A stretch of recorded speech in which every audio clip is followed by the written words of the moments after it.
Okay, what's up everybody? Um, as I promised last time, today we will talk about SAGA GIS. And basically what we will do today is, if you remember last time I said the classifications that we were doing in QGIS and NV, you can also do it here in SAGA GIS. And so I will take hopefully not more than 10 minutes to show you how you can use the k-means algorithm in SAGA GIS. It's almost the same philosophy or the same steps you follow, but I'm not sure about the algorithms behind.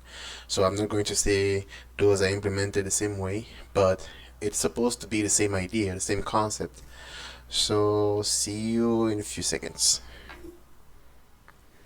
Vem caixa tá preparada pra fuder sua safada. Vem sentando na piroca, sua piranha safada. Vem, vem, fuder, vem, vem.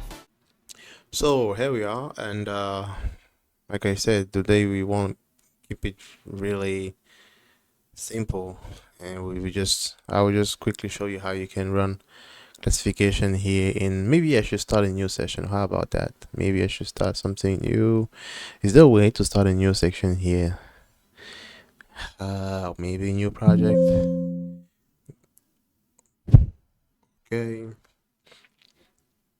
that's fine.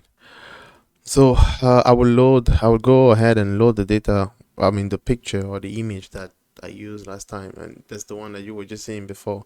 And the problem is I started this. I made a recording. I recorded myself talking for about I think 5 minutes, showing you how to do this. And since I'm using a transition tool between scenes, I have like two scenes when I'm recording, and I was still using the other scene where you don't have you can see the software I'm using. You don't have any visual about the software or anything like that. You just see me talking, and it was me talking for 5 minutes. So I don't know what's the point of recording myself talking 5 minutes if I don't show you exactly what I'm trying to show you, right? So here we are. I'm doing it again, which is fine. It's a boring, but it's fine. Okay, so I will load the data, and you can visualize it by just double clicking on it. Hopefully I'm recording it now, like hopefully you can see what I'm doing now.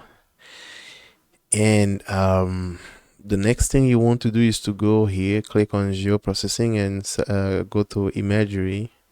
You want to do a classification on supervised classification, and you want to use k-means clustering. So here I already have the grid selected. Sometimes you have two pictures or two data set or two objects that you want to use. So you, depending on how many you have here in terms of grids. So I have one, you will see it here. If you have more than one, you will see them here. So you select. Now you have to pick the object that you want to use.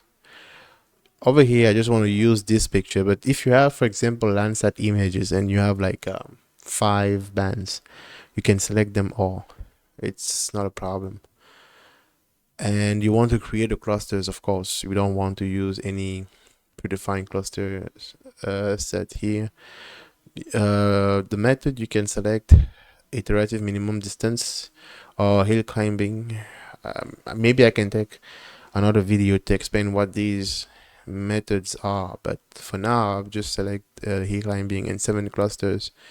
If I feel like I'm happy with these maximum iterations, I don't want to normalize anything, so we're fine.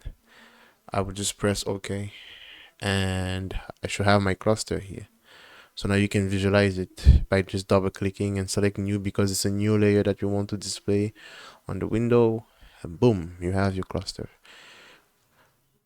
So if this is your last step, of course you're done, right? You can just grab this map and just use it. But the reason why I'm doing this, the reason why I'm using NV, the reason why I'm using QGIS and SAGA GIS is to give you options, just so that you know. Just because you don't have access to NV, you can use QGIS or SAGA GIS to do the same job. But now the question is, most of the time these things are application based. So depending on the goal of your classification, maybe this is enough for you. You can stop here and move forward in your project.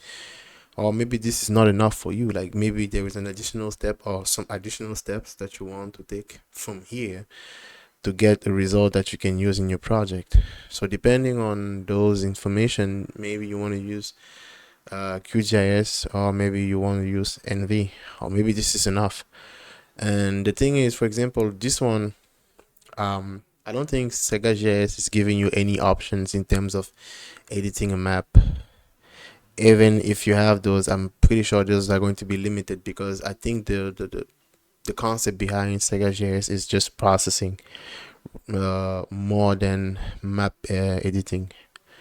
Now, for NV and QGIS, it's a little bit different because you have those two components together.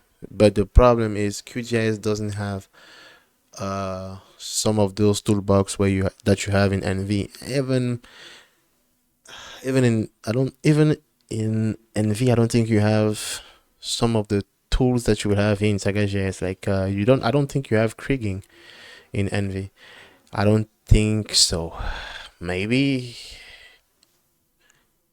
some new version, but I don't see, because no, I don't think so. Even if you do have, see, because it's hard for me to actually find in my mind where I have ever seen kriging. It's gonna be hard for you to find, but over here it's straightforward. It's right here, and you have more. It's not just kriging. You can also do, I think, structural analysis with the variogram modeling. It should be somewhere where yeah, you have some variogram options here. So depending on the goal of your exercise, like what your target is, maybe Saga GS is the place to be.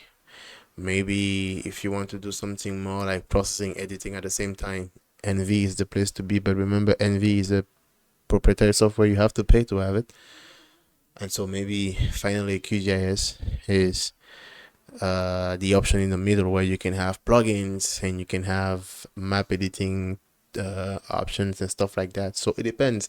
So that's why I'm doing this, just to show you the different options that you have out there. Maybe we can also touch base a little bit grass GIS, because it's also another cool, super cool tool. I can guarantee you will love grass GIS.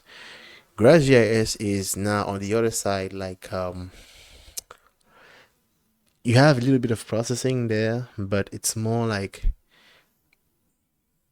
global database. So you can go download something and use it in your project. And if you want to do some processing on that little chunk of data that you downloaded, you can do some of it.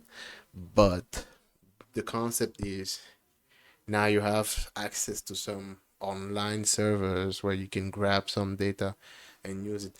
Just like the Seeker option in Oasis Montage, where you can actually download some geophysical data from online servers.